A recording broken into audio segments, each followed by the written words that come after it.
Welcome to Perspectives El Paso. I'm Professor Leon Blevins of El Paso Community College Television. I have a guest today with me that I met a number of years ago here when I spoke at a Lions Club meeting. And after that he came up and talked to me, and he told me he worked at University Medical Center that had been Thomason Hospital. And so we engaged in conversation, and I had him on this program several years ago. Recently, I was at a Grandparents' Day program here in this building at Community College, the administrative office area. And here was Gilbert Blancas, that same man, with a vendor's location, and he was giving away items and information about University Medical Center. When I had him on before, we talked about the Children's Hospital and its development. And earlier, I'd had Jim Valenti, the chairman at that time, on about the hospital. Today, I did accept Gilbert's observation that he needed to be on my show again, and I said I agree. Gilbert, welcome back to Perspectives El Paso. Glad to be here. And the main reason he said he would like to be on my program was to introduce a new geriatric doctor who had come to El Paso, and so we could find out more about geriatrics at University Medical Center and in general in El Paso, Texas. Gilbert, I'm going to let you introduce our other special guest. Well, we're real excited of Ismael Rodriguez Vasquez. He came on board and he was just, all over the place. He still is, and he still manages to fulfill, what we need to do, at the university. And right now it's caring for our geriatric patients. He's out at the clinics. I'll be in the hospital. I'll see him in the hallways. And I moved into a new office the other day, and he came by and he said, I just wanted to check your new office out.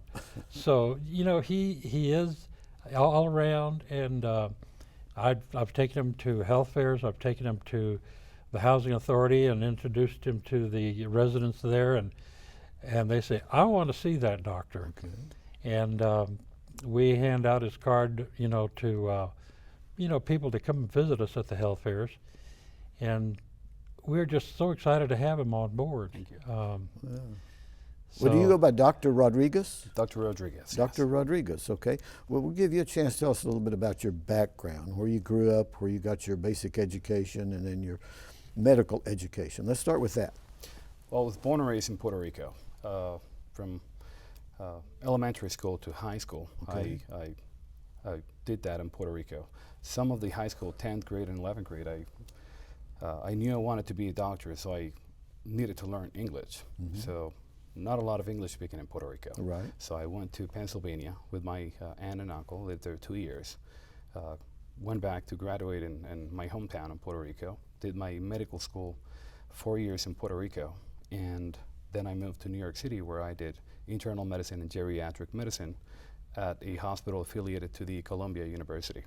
So you were ambitious and highly motivated. It's very obvious that is true. I would say yes to that. Now then, why did you decide on geriatric medicine?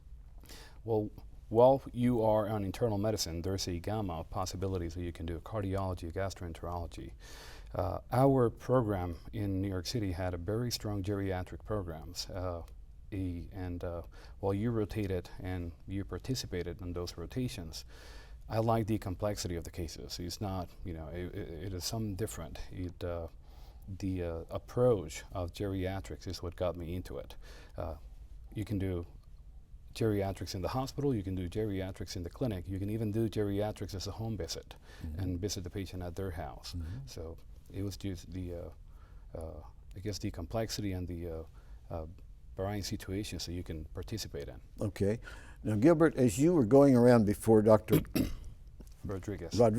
Dr. Rodriguez came to El Paso, did you have people asking about geriatrics, or as you were working there at the medical center, you kept hearing about, we have this need, and so on in this field, and it made you also feel, and the staff there, we've got to get someone to come and work in this field?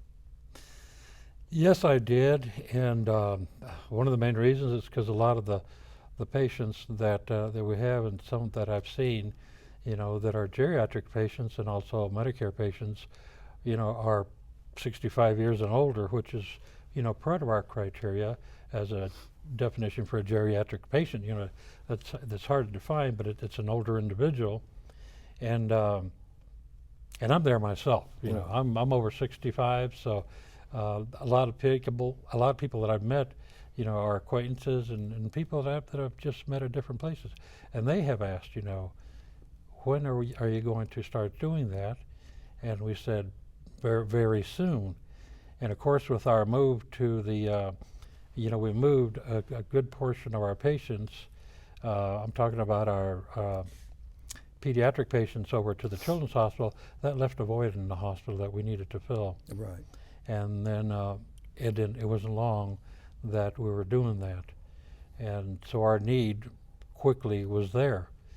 But in doing so, you know, you have patients that I'm going to say we Velcro in because they're not 65 years of age yet, and they don't want to go take care of themselves until they get of Medicare age, okay, which is age 65. Right. Or if they are disabled, if they're disabled, then they come and they become eligible for Medicare. But I started getting patients before they turn age 65, and once they turn age 65, guess what? University Medical Center has become their medical home. And we've adopted that name, you know, throughout the university and also throughout our clinics, and using that as a medical home.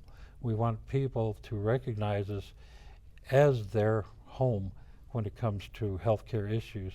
You know, we have a senior adult program here at the community college. Mary Yanez has a program called Mature Living, and I've been on her show a number of times, and she works with seniors constantly. And I know in talking to some of the volunteers that work in that program, like teaching dance or art. Talking about art, you brought something. Let's show that. And then I'll Yes, tell I us. did. One of the things that we're doing You have in our your seniors- geriatrics unit is that's with our Reflections program. Somebody at the geriatric unit drew that? That's done in the geriatrics unit with the geriatrics patients. It's a watercolor, and they have somebody there that's working with them. And Sunridge Retirement Community have been gracious enough to come in and help us with the program. It's a program that they started at their communities, their assisted living and independent living facilities. They've expanded it to our unit. Oh, They've wow. expanded it to our unit. We have a whole wall of these pictures. I just brought one of them. You know, it was hard to pick one. I said, I'll take just one of them just to show. Okay, we hope we're not getting too much of a reflection off that. I'm not from here. Okay, we'll let you put that back over there, and I'll tell you what I was going to say about the senior adult program. And some of the volunteers have said something like this: the hardest part of working with seniors is they die. Yeah. You fall in love with some of these people. They become part of your heart, and then they're gone. How do you deal with that, Dr. Rodriguez? It's not easy. Part of the geriatric medicine, you can have a 60, 65-year-old with no complex medical issues, but you continue to follow them throughout all of their life till eventually they die. You deal with it, I see it the other way around. Family, I've had the experience of the family being very gracious of having a geriatric specialist at their side when that time comes. It's a little different of an approach, and I felt that people do appreciate having someone who's managed that before. It's hard, but that's, you know, we specialize on that kind of care. Well, I view that sometimes we should celebrate their life. Some of the relatives are going to get to keep that, or at least one of them is going to get to keep that, and that'll be a reminder of celebrating the life of that person who did that. Yeah, they're not gone. only that, it's not just a picture. They, when they do the reflection program, they draw a picture out of a story. This volunteer, they talk about their what they were doing when they were young, or things they like. So they based usually a picture based on that story. So it reminds them about a good story. Well, in some of the cases of dance programs for the elderly, is there are videos of them. They can watch those later. Yeah. One of my most touching moments, I used to do, well, I still do Santa Claus occasionally, and I was at, I think it was called Horizon Nursing Center in Central El Paso. Right. And I got there before the dance group that I was going to be performing with, Sun Desert Dancers, a bunch of young ladies, and waiting for them to arrive. And so I started dancing with some of the seniors that were there. A number of them were in wheelchairs. And they were lining up, and I was Santa Claus going around dancing to the Christmas music, pushing, then trading out and taking. One of the women I danced with her wheelchair, when I took her back to her spot over there at the wall, she looked at me and said, "This is the most fun I've had of 10 years of being in here." Wow. Wow, that touched me a great deal. Mm-hmm. Just a few minutes of rolling her around in her wheelchair, and she would say something like that. It was just that some The people quality would of time, go yeah. serve them. And that's our mission in geriatrics, is not only keeping them healthy or healthy as they can. Mm-hmm. Some of them are way too advanced or way too sick to keep healthy, but just keeping them active. And the most important thing is probably giving them the most quality of life they can get out of what they can do. Now, old age is relative in nature. At what point do you say that someone is qualified for being in the geriatric ward? Well, there's different definitions. Most of them agree that 65 and over. Like you're saying, we have patients that are 55 and have complex medical issues that you can consider geriatrics. Same token, you have 75 who are as active or more active than I am. And they're still considered geriatrics because of their age, but they still function like a younger person. Now, you have an evaluation then of them. How many people are in the evaluation of whether this patient is going to be, if they're 55, that they're going to be put in your unit? Either one of you. I think that's pretty much done by the doctor. You know, when they look at the condition of the individual, they check to see if the individual or the patient is mobile at home. Are they mobile here? You know, because our goal is for that person to come out better than when they came in. That's the goal. Yeah. So we have certain criteria for the patient to meet so they can be admitted to our geriatric unit. They're complex, but they can be simplified. Are you 65 years or older? And like Gil was saying, are you active enough to have any rehabilitative potential? So we want you to be active, and not only active, I want you to leave the hospital even the same or more active than you were before. What is your role in rehabilitation when they are in rehabilitation? Say they have a broken hip. And how much do you get involved in following them through with the therapy group that's working with them? So we work, geriatrics is a special approach in that we work in a team-based approach. Okay. So every patient that goes to our unit, even if they are my patients or not, we have a meeting. It's called interdisciplinary team meeting, where I sit with the nurses that are taking care of the patient, the physical therapists that are taking care of the patient, and the social workers that are working on the discharge of that patient. So it's a multi-component approach. The patient, I of course care about the medical part, what medication interactions there might be. Physical therapies updates us on how they're doing on their rehabilitative part, and maybe if they can go home with physical therapy or they need more intensive rehabilitation at a rehab unit. Let's go back to the front end of the situation then. Preventative medicine. Do you go and meet with organizations to teach people and families how to change the design of the home for the senior and the problems that have developed? How do you do that? Yes, that's one of the things that I've done, and I did this in coordination with Mary Yanez, whom you talked about. Okay. But I went through a course here called A Matter of Balance. That Matter of Balance teaches the older adult, how to, navigate around their home, how to make their home safer, but at the same time give them, I guess, the ability to do things that they wouldn't normally do. Like if it's a rainy day, they're not going to go out. If it's, if there's some sort of risk out there, they're not going to go out. But the Matter of Balance gives them that ability to get out and do things, and also provides a survey where you can, check your home for things. It teaches you how to get up if you fall. It gives you exercises on how to strengthen certain parts of the body. As an adult, obviously you can't be, running or lifting weights, but you can use a chair, use furniture to do these exercises. Well, I went through the class. I do go to some of the AARP groups, and they say, Gil, I understand you know about some of these exercises. So I'll go in there and you know, I'm not an instructor, so I can't give them any certificates or anything like that. Right. But I can give them the information that they can use to be able to mobilize around the house and do things when they go shopping and things of that nature. So we You know, do one of the that. hardest things to do, I think, with regard to seniors, and I've had this in my own family, relatives, is to take their car keys away. Oh, Because you know that's a health issue. I told an uncle one time, and a relative out in California, that he shouldn't be driving anymore, shouldn't be driving. We had wrestled the car keys and so on that on a little short trip. And not long after that, he killed his wife in the driveway because he lost control of the car. How do you deal with these things, the preventative medicine, and work with the psychology of this? Well, talking about preventive medicine, in the geriatric clinic, every year or when we think is needed, we do a full evaluation of the patient, not only the medical issues, but we go around and see how they're doing at home. Are they able to do activities of daily living? Do they need any help getting dressed or getting bathed? How is their memory? We even test for depression. It's a multi-component approach. We do basically once a year.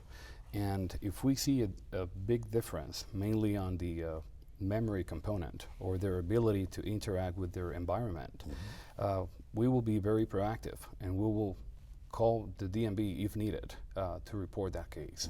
The same way that if we see that a patient is not taking care of themselves and they're self-neglecting, we need to be proactive and call APS, for example, to report that case so that patient will be on a safe environment. Would you be willing to testify before a legislative committee for increasing funding for those kind of things? Oh, absolutely. Yeah. Because this is a big issue right now about childhood protective services underfunded. These kind of things are underfunded. We participate on the Congressional Committee for increasing fundings for Alzheimer's disease, which is massively underfunded. Working along our congressman is very active and proactive, rather, in that issue. I've done some shows about Alzheimer's disease and critical health, hospice, and things like that because they're important subjects. oh yeah. They are. Yeah. Well, you know, Alzheimer's has they have a big role here because you know it's a disease that affects the brain cells, where your brain cells die, but it also starts affecting people as they get older, and it becomes a family issue. And sometimes, like Dr. Rodriguez mentioned, you talk to APS or somebody, but most of the time, what you do is you involve the family. You involve the family and let the person know that, hey, it's a safety issue. You're going to hurt yourself or hurt somebody else by continuing to drive.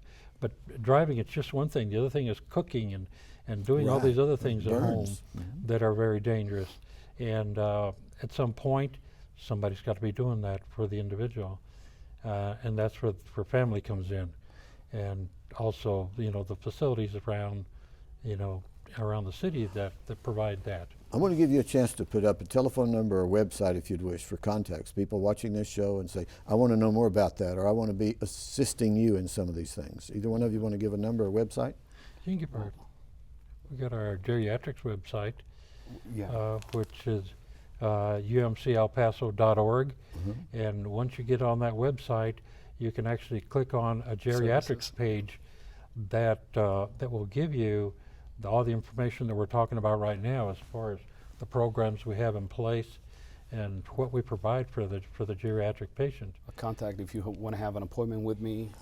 There's also a calendar of activities for the senior population. It's all in the website. He's looking up the number here. Yeah, I got the number here. This is our clinic number, This is our clinic. 790-5700. Do you go to several different locations across El Paso? I will be in the future, in the near future. So I don't know if you've heard, but we're building a brand new clinic on the east side. Okay, yes, I've heard. By Joe Battle and Vista del Sol. I'll be there.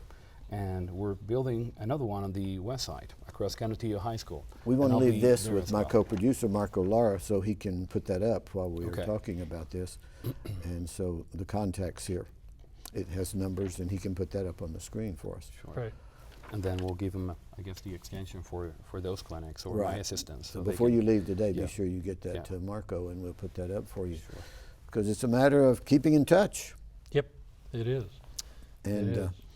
Gilbert, anything else from your side of it? the non-performing medicine side of it. Well, you'd mentioned earlier when you started off, how did you get this started? How do you train for that? Well, one of the first things that we did in getting the staff ready was ask our staff, who is interested.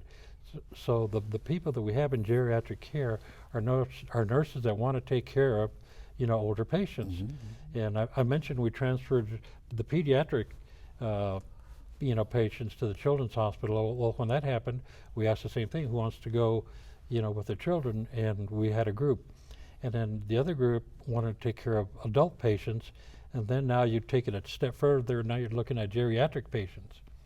And we also went, through the effort of getting and still going through the effort with newer nurses of getting them certified, to be able to take care of, geriatric patients.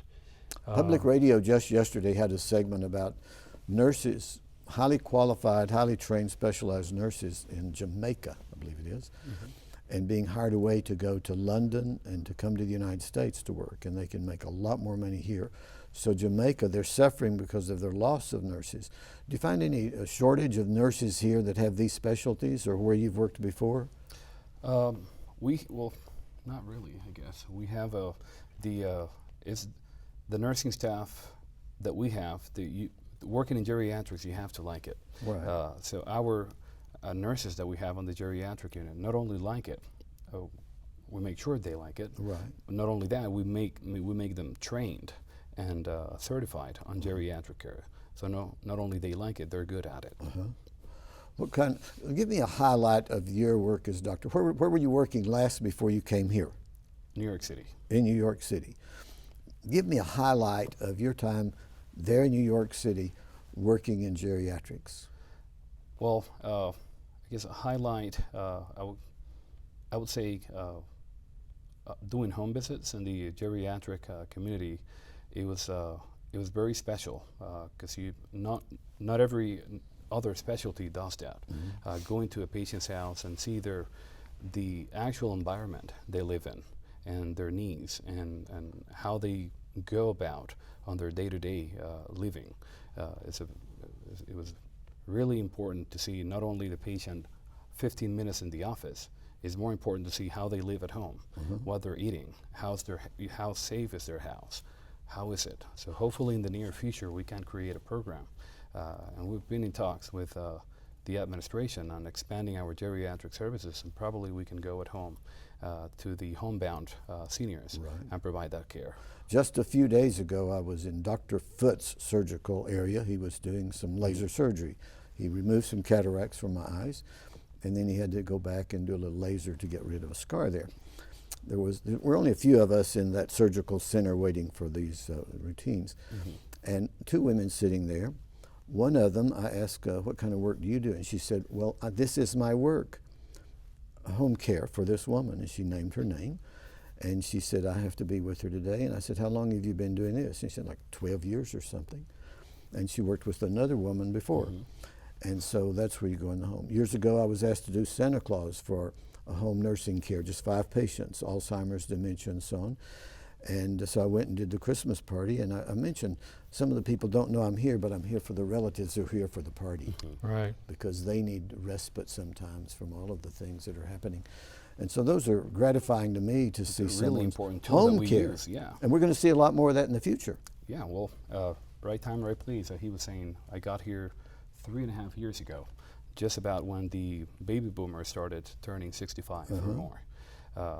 And what you were saying about the home care people, we as doctors determine if the patient might need or might have that need of having someone to take care of them. Mm-hmm. And we appreciate it greatly. I consider them an extension of my office. Mm-hmm. We're in constant communication about their diseases, how their blood pressure is doing, how the side effects of any medications. And good home health companies, they will be in constant communication with you. Do you sometimes have to do surgery? No. So you're not in the surgery business. Yeah. You leave that to someone else. You're referring to that. So yours is a totally different care approach. Exactly. Okay, good. I know you're not doing surgery. For sure I'm not doing surgery. I do surgery on my yard, that's about it. Okay. But you have a rewarding career. You're working with people that are doing good and trying to help people to do well. Yeah.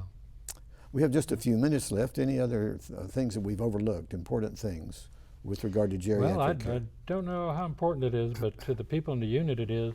Today is the inaugural day for our aromatherapy, and I wanted to show this. Aromatherapy. Aromatherapy, making soap now. The geriatric patients are involved in making soap. That is a sage bar soap. You smell it, it smells like sage.